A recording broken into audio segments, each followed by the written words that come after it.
네, 안녕하세요. 모토그래프 전승용 기자입니다. 자,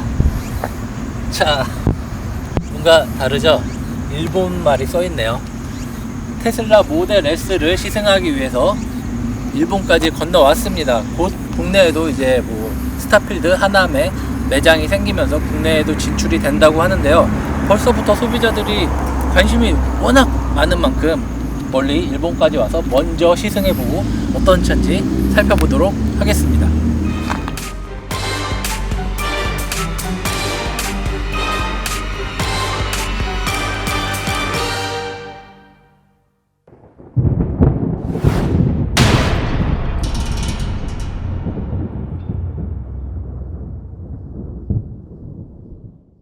오, 얘가 정말 예민한 애예요. 그냥 살짝 다가가기만 해도 이 주간주행등이 번쩍거리면서 뭔가 장난감같이 귀엽습니다. 예. 재밌어요. 차 자체가요.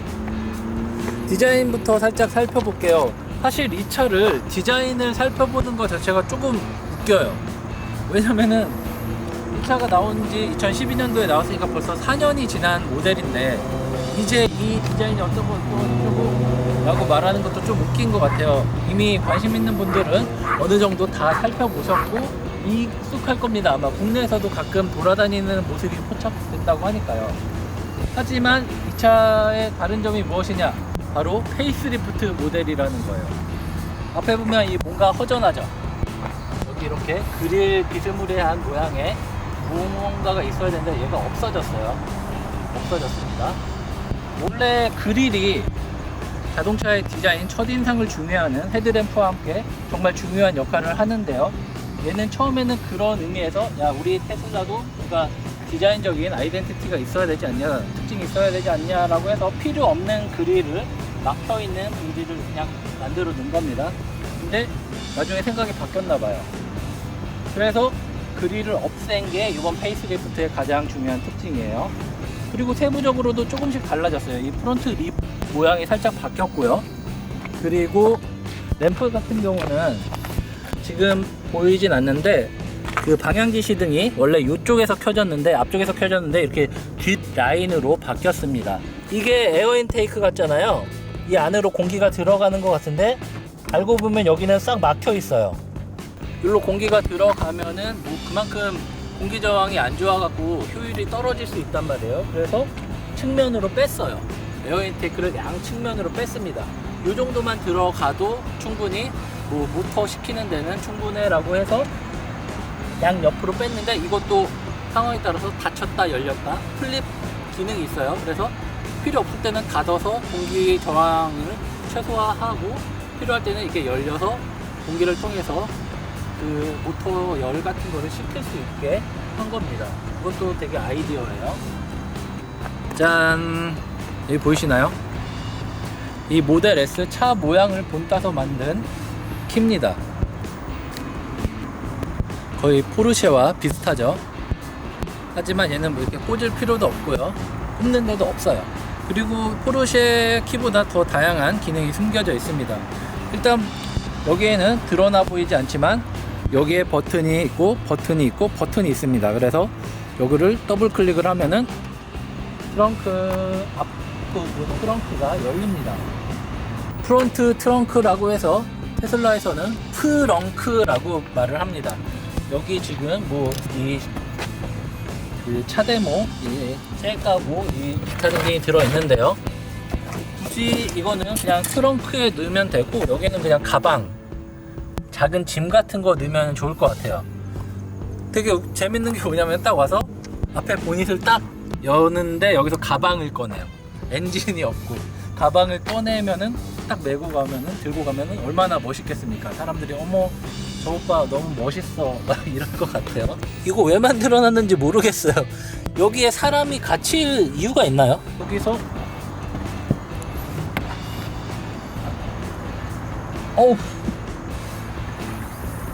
이거는 안 되는데. 제가 만약에 여기 들어가면은 이 버튼이 껴서 손이 안 들어갈 것 같아요. 아무튼 이렇게 좁은 공간에 탈출 버튼까지 만들어 놓은 거 보면은 예, 신기하네요. 그리고 요거 닫을 때 조심해야 될 부분이 그냥 쾅 닫으면 안 돼요. 왜냐면은 알루미늄으로 만들어져 있기 때문에 좀 이렇게 휘거나 손상이 갈 수가 있어요. 그래서 이 양쪽을 누르고 이렇게 두 손으로 눌러야지 변형 없이 오래 간다고 합니다. 얘 같은 경우는 이렇게 다가가도 안 열리죠. 하지만 이거 누르면은 열립니다. 이거를 또 하면은 닫히죠. 근데 이걸 누르면은 또 열리는 거예요. 열리죠. 그러니까 터치를 해도 열리고, 이거를 이 지붕 부분을 더블 클릭해도 열립니다. 썬루프 여는 데가 아니에요. 네. 그리고 뒷부분에도 있죠. 더블 클릭을 하면은 네, 트렁크가 열립니다. 일반 세단처럼 트렁크라기보다 이게 거의 해치죠. 뭐 파나메라랑 비슷하게 뭐 스포트백, 요즘 스포트백이라고 많이 말하는 그런 유리까지 열리는 그런 디자인입니다. 생각보다 공간이 넓습니다. 왜냐면은 이 스포트백 형태로 바로 이렇게 떨어져서 세단처럼 트렁크 리드가 생기는 게 아니라 바로 완만하게 이어지기 때문인데요. 그래서 테슬라는 여기를 시트로도 이용을 합니다. 얘는 7인승으로도 변신이 되는 모델이에요. 원래 여기를 열면은 저희 침이 있네요. 원래 여기에 그 시트가 있대요. 저는 보지는 못했는데 이 차 같은 경우는 그거는 옵션으로 선택을 해야 되는데 이 차 같은 경우는 그 옵션이 없는 거예요. 그래서 여기서 의자를 빼서 여기다가 설치를 하면은 애들이 요런 느낌으로 앉을 수 있다고 합니다. 두 명이 앉는 거예요. 뒤를 바라보게. 예, 역주행하는 거죠. 역주행 느낌이죠. 근데 제가 물어봤어요. 이렇게 태우는 거 불법 아니냐, 좀 나쁠 수도 있는 거 아니냐라고 했더니 이게 법이 통과가 안 되는데 이렇게 사람을 태울 수가 없다고 합니다. 닫아줘? 한 닫아주세요. 네.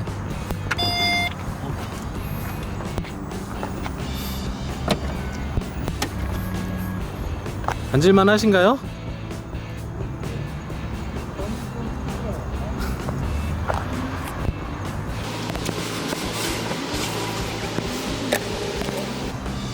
되게 웃긴 게 얘는 안에서 여는 방법이 없어요. 없어야지. 애들이 앉아있다가 열어버리면 큰일 나잖아. 아, 그런가? 제가 애가 없어서 여기 애들 태울 정도면은 그냥 다른 차를 사시는 게 좋을 것 같고, 근데 한 사람이 누워있기는 좀 편할 정도로 공간이 꽤 넓습니다. 얘는 이거 누르면 닫히는데 얘를 더블 클릭해도 또 닫힙니다. 타이어 같은 경우는 앞에는 245, 35, 21인치죠. 트레드가 245예요. 뒤에 있는 타이어는 얘는 컨티넨탈 제품이고 245, 35, 21인치입니다. R21이요. 굉장히 편평비가 낮은 모델이죠. 트레드에 비해서 타이어 높이가 매우 낮은 걸 볼 수 있습니다. 그만큼 스포티한 주행 감성을 위해서 신경을 썼다는 건데요. 사실 테슬라는 전기차 브랜드지만 가장 첫 번째 모델이 로드스터였죠. 그만큼 스포티한 그런 본능이 좀 있는 모델이에요. 실제로 이 차 보면 굉장히 스포티해 보이잖아요. 공기 저항 계수가 0.24cd예요. 근데 페이스리프트를 통해서 조금 더 개선을 했다고 합니다. 그러면은 한 0.23에서 24 정도 사이가 될 텐데, 그 정도면은 웬만한 스포츠카도 0.24, 23 정도 되는 차는 없어요. 이 라인이 저는 제일 마음에 드는데, 뭔가 옆으로 오버펜더처럼 나와갖고 포르쉐를 보는 것 같잖아요. 거의 파나메라랑 거의 비슷할 정도의 그 허리 라인이 이렇게 문득 튀어나와 있습니다. 뭔가 당장이라도 튀어나갈 느낌을 주는 거예요. 굉장히 스포티하게 만들었습니다. 그리고 뒷부분도 뭐 그렇게 바뀐 건 없는데요. 램프도 이렇게 약간 앞부분하고 비슷하게 맞춘 거. 그리고 뭐 나머지는 크게 바뀐 건 없네요. P는 퍼포먼스, 90은 배터리 용량, D는 듀얼 모터, 그리고 밑에는 루디크로스 모델. 그래서 여태까지 P100D가 있어요. 100D 루디크로스가 있는데 얘는 아직 출시가 안 됐기 때문에 현존하는 테슬라 중에서는 가장 빠른 모델입니다. 보시면 이게 전기차니까 스포일러가 없어요. 그 대신 밑에 디퓨저 같은 거를 이렇게 달아서 밑에 보면은 굉장히 그냥 심심하고 깔끔하죠. 머플러가 필요한 게 아니잖아요. 그러니까 그냥 언더커버를 그냥 통짜로 그냥 펴버린 겁니다. 앞에도 마찬가지고 뒤에도 마찬가지예요. 그리고 중간에도 하나의 보호막을 쳐놔서 배터리를 보호할 수 있게 해놓은 거고요. 좀 아쉬운 게 뭐냐면은 이 차에 단차가 좀 너무 많아요. 단차가 많아요. 곳곳에 뭔가 좀 잘 맞아져 있는 게 거의 찾기 힘들 정도로 여기도 삐뚤어져 있고 여기도 완전 벌려져 있고 잘 이렇게 안 맞고 튀어나와 있고 여기도 이렇게 튀어나와 있고 안 맞죠? 이게 뚝 떨어집니다. 얘 이 높이도 안 맞아요. 여기서 보면은 얘보다 얘가 더 튀어나와 있어요. 여기도 막 고무 파킹 마무리 마감도 좀 이상하게 돼 있고 미국 차라고 실드를 쳐주고 뭐 전기차라고 실드를 쳐주는 분들도 계신데 저는 뭐 이거는 아직 테슬라가 아직 차 만든 지 얼마 안 됐기 때문에 어쩔 수 없이 기술력이 부족한 거라고 생각을 합니다. 조립은 이 노하우죠. 전체적인 품질을 높이는 거는 그 회사의 전통과 역사와 이런 노하우가 쌓여야만 나오는 건데 테슬라는 아직 이렇게 진짜 흠잡을 것 없이 만들기에는 아직 그런 경험이 부족하기 때문으로 보입니다. 일단 앉아보니까 시야는 좋아요. 위에 글래스 루프가 있기 때문에 굉장히 크고 넓은 글래스 루프가 있어요. 머리 공간은 조금 부족한 것 같아요. 근데 다른 차에 비해서 확실히 천정 높이는 낮은 것 같아요. 근데 무릎 공간은 꽤 넓어요. 왜냐면 휠베이스가 거의 3m 가량 되기 때문에 그리고 불필요한 게 없어요. 그래서 최대한 공간을 뺄 수 있어요. 프로펠러 샤프트 같은 추가적인 부품이 없기 때문에 전기차다 보니까 없죠. 그러니까 밑에도 플랫하게 이어집니다. 시트도 플랫하게 이어져 있습니다. 거의 벤치 느낌이죠. 벤치가 아니라 벤치 느낌입니다. 우리나라 같은 경우는 오너 드라이브여도 뒤에 뭐 부모님 가족을 태우는 사람들이 많잖아요. 뒷자리에 그만큼 좀 뭔가 엔터테인먼트적인 요소가 있으면 좋을 텐데 얘는 그게 전혀 없습니다. 최고급 모델임에도 불구하고요. 그거는 조금 아쉬운 점인 것 같아요. 도어 캐치부터 해갖고 라인이 굉장히 특이하죠. 앞에하고 똑같아요. 이거는 디자인적으로 뭔가 특이하면서 이렇게 인상을 확 이렇게 무슨 첫인상을 좀 강렬하게 주기 위해서 좀 신경을 썼는데요. 여기 보면은 그 공조기가 있어요. 공조기가 있는데 이거를 조절하는 건 없네요. 조절하는 건 없습니다. 보통 여기에 있거나 뭐 여기에 있거나 좀 있어야 되는데 얘는 컵홀더도 없고 USB 꼽는 데도 없어요. 12V도 없고 너무 없네요. 뒷좌석은. 자, 여러분이 여기 타면은 무슨 생각이 가장 먼저 들 것 같아요? 저는 속으로 와 땡땡 크네 이런 생각이 들었어요. 엄청납니다. 뒤에 이렇게 보이시죠? 이게 얼마나 크냐면은 제 한 뼘이 거의 한 23, 4cm 되는데 이렇게 거의 세로로 2뼘, 가로로 1뼘이 넘습니다. 이게 17인치예요. 엄청 큽니다. 거의 아이패드가 가로로 2개 놓여 있는 것처럼 생겼습니다. 엄청 커요. 이런 큰 디스플레이에 화려함이 현혹된다면 좀 놓칠 수 있는 부분이 좀 있어요. 우선 디자인이 너무 심플하죠. 타다 보면은 심플한 게 좋을 수도 있지만 뭔가 휑한 느낌도 들어요. 결국 이거를 좋아하지 않는 사람은 이 차를 안 살 수도 있는 거죠. 여기 보면은 각종 버튼들이 있어요. 스티어링 휠도 있고 옆에 이런 칼럼들이 많아요. 뭐 스티어링 휠 조작하는 게 있고요. 그리고 뭐 방향 지시등, 그리고 크루즈 컨트롤하고 뭐 오토파일럿 하는 거랑 그 칼럼 시프트 등이 있어요. 이거는 모두 어디서 많이 봤죠? 어디냐? 메르세데스 벤츠죠. 벤츠 겁니다. 벤츠를 따라한 게 아니라 벤츠 거예요. 그 벤츠가 테슬라 지분이 꽤 있어요. 한 5% 정도 있는데 그거를 사면서 이런 거를 공급을 하는 거죠. 계약을 맺은 거예요. 그래서 이런 거는 다 벤츠 거를 씁니다. 그리고 보면 여기 컵홀더가 2개 있는데 여러분 요거 보면 이거 왠지 무슨 버튼이 있어서 콘솔 박스가 이게 양쪽으로 삑 열리면서 공간이 있을 것 같죠. 근데 얘는 공간이 없습니다. 그냥 암레스트예요. 암레스트 겸 컵홀더 뚜껑입니다. 몇 가지 편의사항 같은 거는 여기 아이폰 충전하는 이렇게 기울어져서 충전하는 게 있어요. 그리고 USB 꽂는 게 2개가 있는 거고 12V가 있고 여기 또 단이 컵홀더 겸 이 센터 콘솔을 대신할 수 있을 만큼 꽤 넉넉하고 얘 어디까지 들어가? 소재나 이런 거는 꽤 신경을 썼어요. 알칸테라로 천장을 다 두르고요. 얘는 물론 감안을 하셔야 될 게 얘는 최고급 모델이라는 거예요. 거의 풀옵션이죠. 그리고 이 대시보드 상단에도 알칸테라로 했고 카본 가죽 이 차에 이 인스트루먼트 패널이는 센터 페시아에 버튼은 딱 2개밖에 없어요. 비상등과 여기 글로우박스 여는 버튼 딱 2개밖에 없는 거예요. 굉장히 자세히 안 보면 있는 줄도 모를 정도로 작은 버튼이 있습니다. 이거 잠깐 볼게요. 디스플레이 간단하게 볼게요. 음악, 그리고 내비게이션, 날짜, 스케줄, 뭐 연비 관련해서, 연비라기보다 효율, 그리고 인터넷, 그리고 카메라, 전화, 이런 식으로 큰 메뉴가 7개가 있죠. 엄밀히 말하면 하나, 둘, 셋, 4개의 이렇게 분할 화면이 있는 거예요. 얘네는 고정 메뉴죠. 상단 고정 메뉴, 하단 고정 메뉴예요. 이거는 어떻게 쓰냐라고 보면은 이렇게 끌어오면은 되는 거예요. 이 터치감이나 이런 게 나쁘지 않습니다. 버벅거리는 것도 없고요.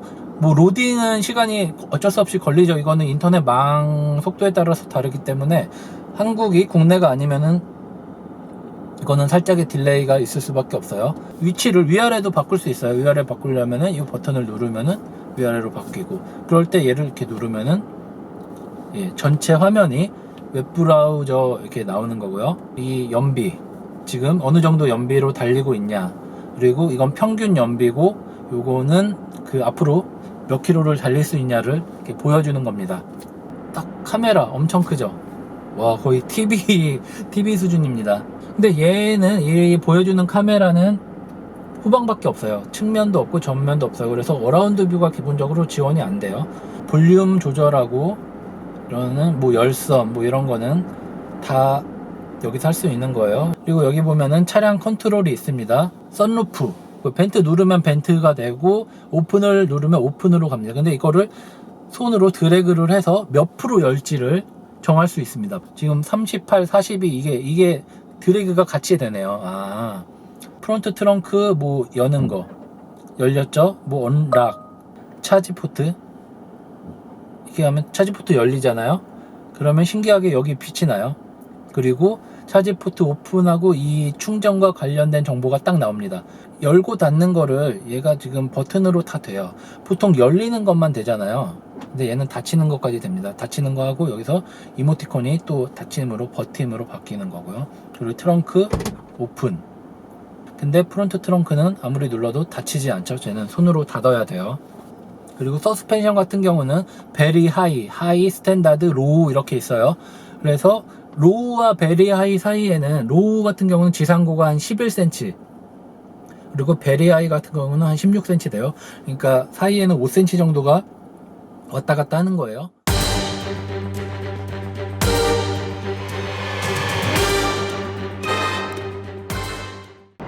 전체적인 주행 느낌은 뭐 일반적인 전기차와 크게 다르지 않아요. 그러니까 발진감 이런 시스템적으로 봐서는요.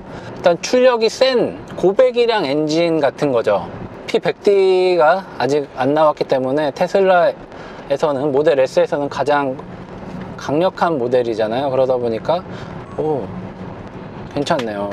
이렇게 고배기량 차를 달리는 느낌인 거죠, 한마디로. 보통 전기차 같은 경우는 크리핑이라고 흔히 말하는 브레이크에서 발을 살짝 떼면은 스르륵 좀 앞으로 움직이는 기능이요. 근데 전기차는 그게 없어요. 없는데 얘는 그거를 활성화시켜서 좀 크리핑 기능을 넣었고요. 회생제동 시스템을 적극적으로 이렇게 스탠다드로 놨습니다. 이 경우에는 다른 뭐 전기차에 있는 B 브레이킹 모드와 같은 거예요. 가속 페달에서 발을 떼면은 멈추는 효과가 있는 거죠. BMW i3도 그렇고 테슬라 이 모델 S도 그렇고 마찬가지로 기본적으로 원 페달 드라이빙을 이렇게 목표로 하는 거죠. 그러니까 가속 페달만 까딱까딱 하면 돼. 굳이 브레이크 밟지 마라는 겁니다.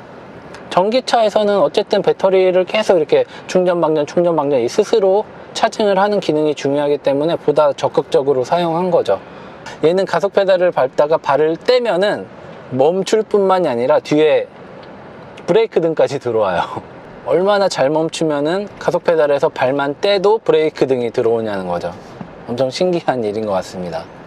테슬라 모델이 배터리 용량이 다른 차에 비해서 거의 2배, 3배 이상 크기 때문에 굳이 이렇게 회생제동을 적극적으로 하지 않아도 되는데, 그래도 전기차는 어쩔 수 없이 그 주행거리의 한계가 한 400km를 달리더라도 주행거리를 최대한 늘리는 게 중요하기 때문에 이런 회생제동 시스템을 적극적으로 사용하는 것 같습니다. 그리고 이 차 같은 경우는 멈췄을 때 브레이크 페달을 꾹 밟으면은 오토홀드가 됩니다.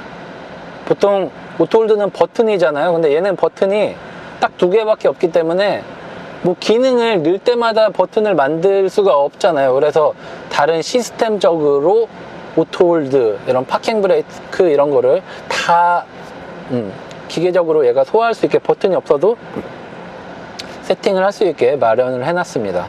볼보 XC90 신형 시승할 때도 그렇고 뭐 SM6 시승할 때도 그렇고 이 세로 디스플레이 터치를 그렇게 별로 좋아하지 않았어요. 급하게 눌러야 될 때 당장 빠르게 누르기 힘들고, 그리고 모든 거를 여기에 다 몰아 넣으면은 운전할 때 계속 이렇게 뭔가를 신경을 써야 되잖아요.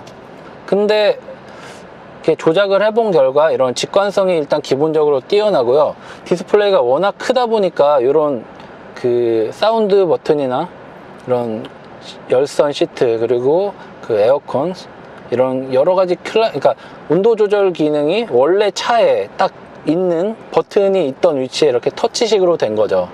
보통은 이렇게 짧게 돼 갖고 여기서 막 해야 되는데 그냥 되게 익숙하게 누를 수 있는 거예요. 그렇다 쳐도 이건 저는 터치는 만약에 이 상태만 있었으면 저는 불편하다고 생각을 했을 거예요. 테슬라 같은 경우는 이거에 대한 부족함, 결핍을 이 계기판을 통해서 채워 넣습니다. 메뉴를 보면 여기서 운전자가 메뉴를 하면서 계속 뭐 온도 조절, 팬 이 속도, 풍향을 얼마나 강하게 풍량 조절을 할 수 있는 거고, 온도 조절을 할 수 있는 거고, 이렇게 다양하게 누르면서 이렇게 할 수 있는 거예요. 여기서 앞에를 보면서요. 그리고 뭐 디스플레이, 뭐 브라이트, 그리고 선루프도 조정할 수 있고요. 뭐 미디어도 여기서 조정할 수 있고요. 그리고 꾹 누르고 있으면은 여기에 뭐 에너지 효율을 보여줄 거냐, 음악을 보여줄 거냐, 시계를 보여줄 거냐, 아니면은 뭐 그 주행 정보를 보여줄 거냐, 아니면 차량 상태를 보여줄 거냐, 전화를 할 거냐, 이걸 여기서 또 조절할 수 있게 하는 거예요. 그러니까 운전자가 굳이 계속 이렇게 보면서 할 필요 없이 여기 있는 기능을 간략하게 그 계기판, 전면부 계기판에 몰아넣음으로 인해서 운전자의 시선을 최소한 분산시키는 거죠. 일반적인 차 같은 경우는 뭐 회전계, RPM 게이지, 속도계, 뭐 그리고 오일 온도, 막 여러 가지 게이지들이 막 많은데 얘는 필요가 없는 거예요. 그 흔한 원형 클러스터 하나가 없습니다. 목적지를 만약에 이렇게 누르면은 여기에 또 헤드업 디스플레이는 없지만 또 여기에 내비게이션이 또 뜬단 말이죠. 계기판을 통해서 다 알려줘요, 대부분을. 그러니까 여기에 대한 불만이 사라질 수밖에 없는 거예요. 이렇게 모터를 앞뒤에 놔서 이렇게 무게 배분까지 맞추고 알루미늄 셰시를 통해서 강성도 이렇게 확보를 하고 했지만, 그러니까 재밌게 달릴 정도는 아닌 것 같아요. 기본적으로 휠베이스가 거의 3m잖아요. 차체 길이도 5m 가까이 되고요. 차가 큰 차입니다. 겉으로 보기에는 그렇게 커 보이지 않는데 재원상으로는 커요. 게다가 휠베이스가 3m에 달하니까 거동 자체가 재빠르기가 힘들죠. 하지만 핸들링이 나쁘진 않아요. 이게 일반적으로 만약에 뭐 다른 대형 세단이 길이가 휠베이스가 3m, 그러니까 5m짜리 대형 세단의 휠베이스가 3m라고 하면은 얘는 되게 다루기 힘들고 버거운 애인데, 얘는 전기차여서 이익이 있는 거죠. 왜냐면은 앞에 엔진하고 이 변속기가 없잖아요. 그러니까 그만큼 공간이 남는 거예요. 그래서 그 타이어의 회전 반경이 그만큼 여유가 생기는 거죠.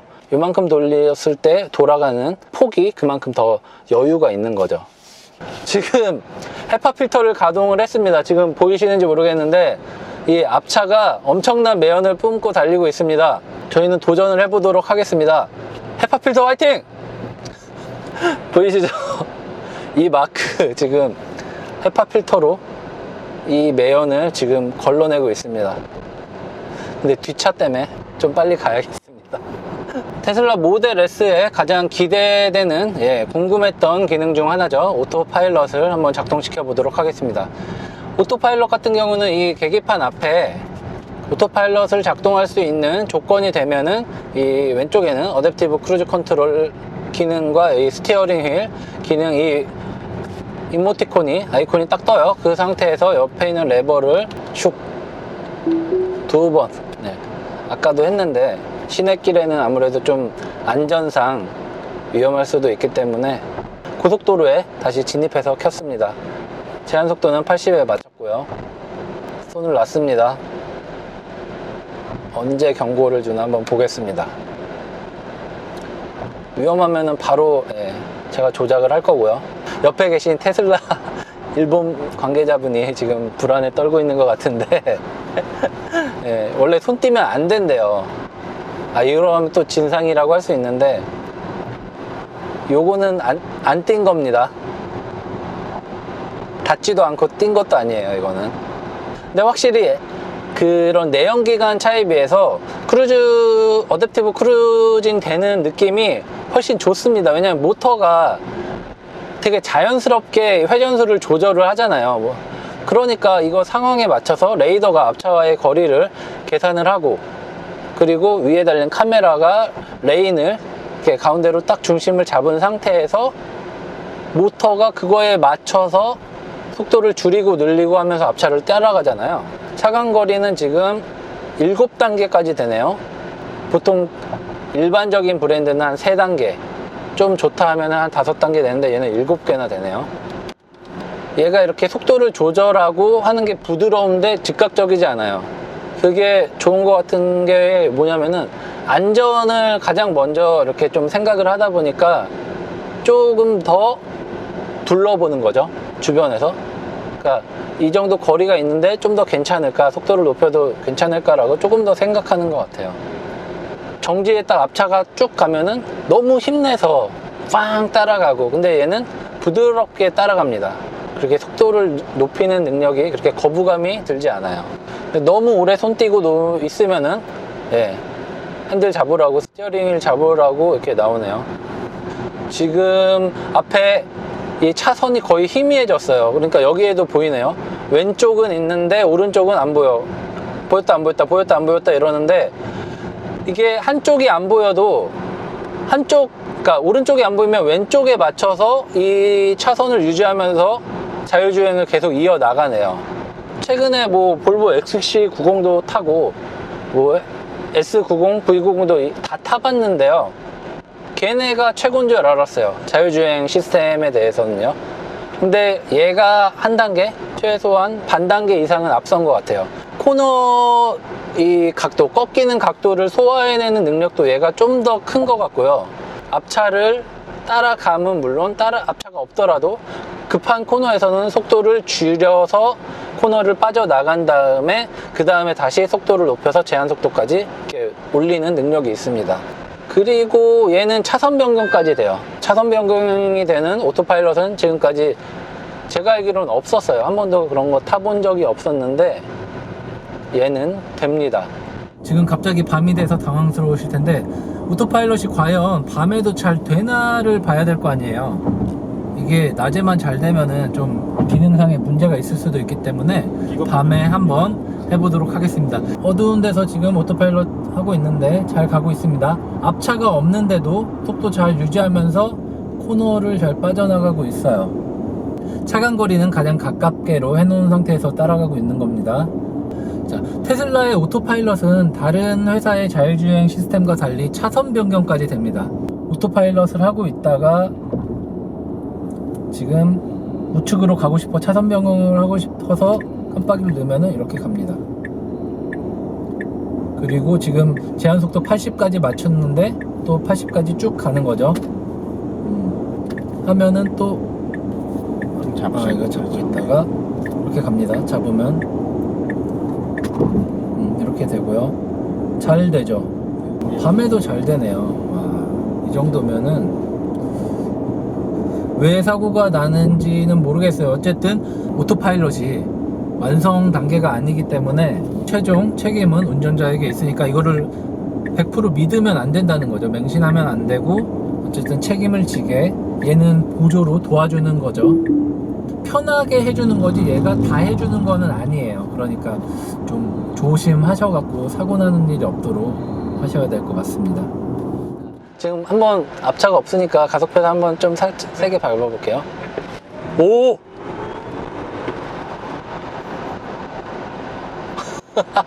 지금 한 45km에서 방금 100km까지 딱 왔는데 지금 와, 느껴지시나요? 와, 이거 한국에서는 위험한 기능이에요. 한국에는 루디크로스 모델 들어오면 안 될 것 같아요. 앞에 주황불이다 그러면 무조건 밟아서 통과. 와, 난폭 운전하는 사람 많아질 것 같아요. 와, 장난 아니다. 또 앞차가 좀 없으니까 한번 밟아볼게요. 살짝만요. 네. 오. 오, 등이.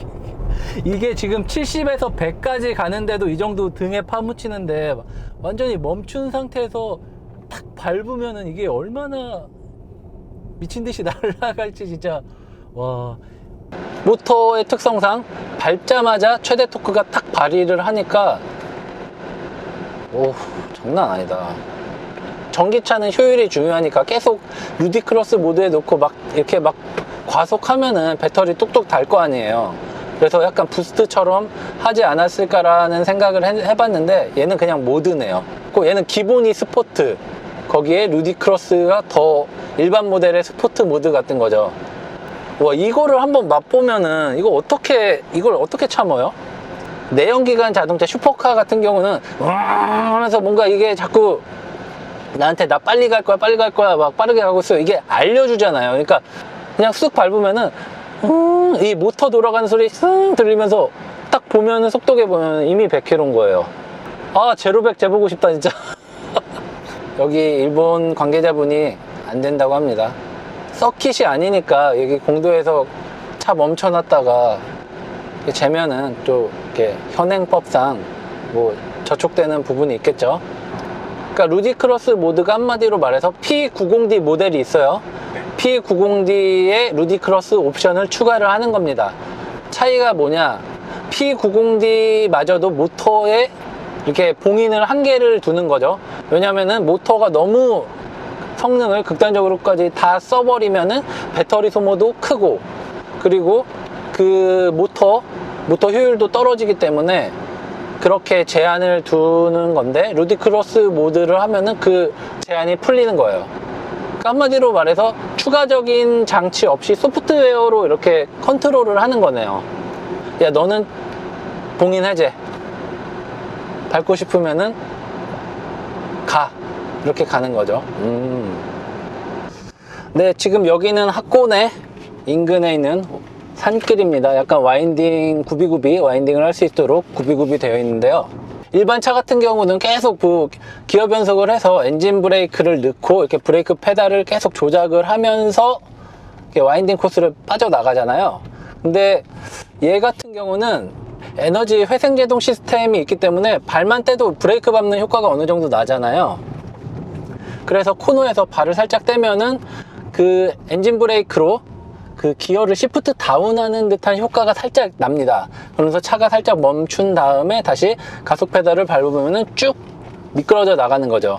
초반 가속력이 좋기 때문에 속도를 바로 회복을 합니다. 오, 신기할 정도로.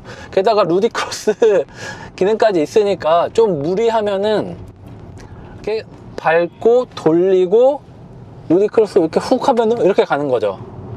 완전 이거는 조심을 해야 되는데, 굳이 이렇게 과격하게 하지 않더라도 와인딩 돌 때 정말 이 차가 다른 차보다 훨씬 빠르게 와인딩 코스 같은 경우는 잘 달릴 것 같아요. 진짜 무서울 정도네요.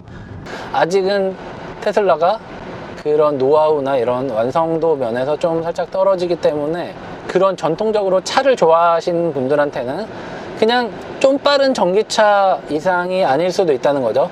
막 엔진으로 막 RPM을 조절하면서 막 고배기량 엔진에 왕거리는 사운드를 즐기면서 막 이런 거는 느낄 수 없다는 거죠. 두 번째는 이 역시 전기차 초반의 문제인 것 같은데, 얘 알루미늄 바디잖아요. 한번 사고 나면은 이게 AS가 어렵죠. 가벼운 사고에도 이게 당장 바꿔야 되니까, 교체를 해야 될 가능성이 더 많으니까 그게 조금 걱정될 것 같아요. AS 서비스 문제가 좀 걱정될 것 같아요.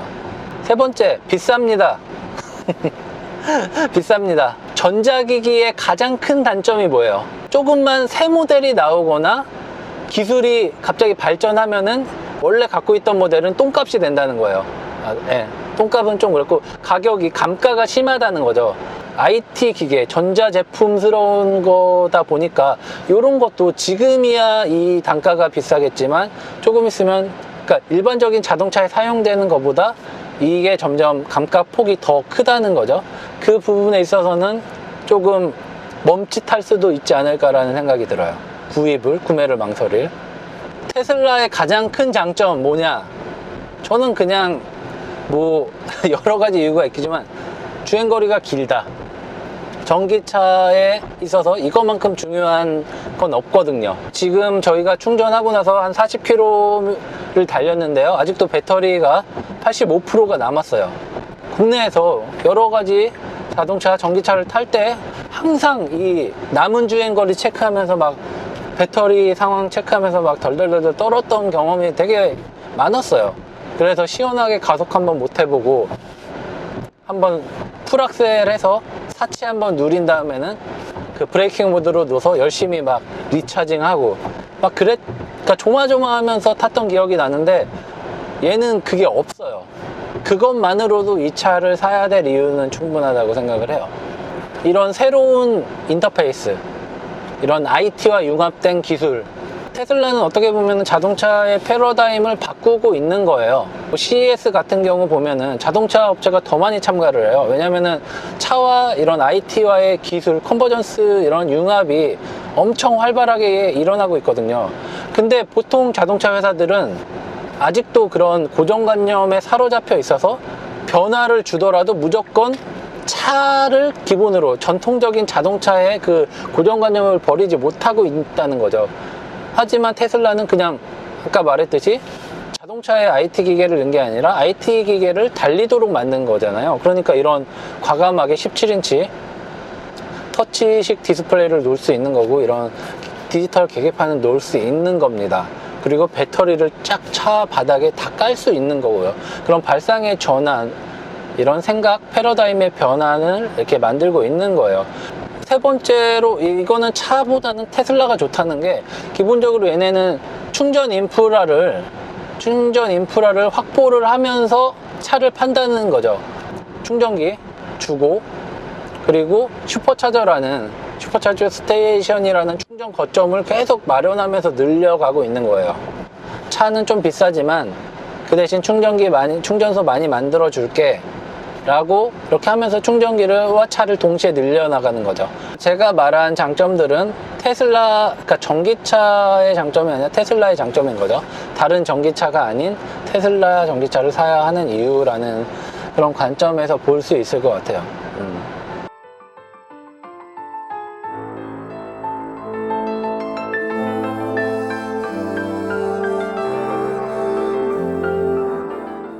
테슬라를 만든 일론 머스크에 대한 평가는 극과 극으로 갈립니다.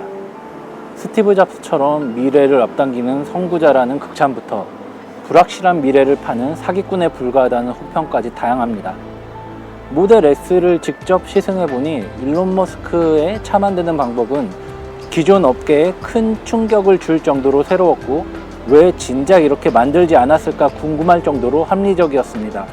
물론 곳곳에서는 차 만든 지 얼마 안 된 신생 업체의 한계가 보였고 무작정 환호하고 떠받들 정도로 혁신은 아니라는 생각도 들었습니다. 게다가 이딴 화재 및 사고 소식은 차에 대한 신뢰도를 깎아먹기도 했습니다.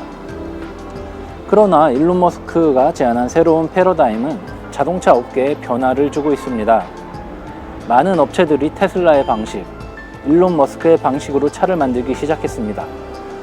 테슬라가 앞으로 어떤 결과를 낼지는 조금 더 지켜봐야 할 일이지만 다른 업체들을 고민하게 만들고 조금 더 적극적으로 변화를 시도하게 하는 것만으로도 테슬라의 가치와 존재 이유는 충분하다는 생각이 들었습니다. 지금까지 일본 도쿄에서 모토그래프 전승용 기자였습니다. 완전히 센 자석이 아니어서 그렇게 확실히 딱 붙진 않는데 이렇게 보면은 붙습니다. 어이구 떨어지네. 깨졌다. 씨. 아무튼 얘는 이제 자석으로 쓰면 되겠네요. 아씨.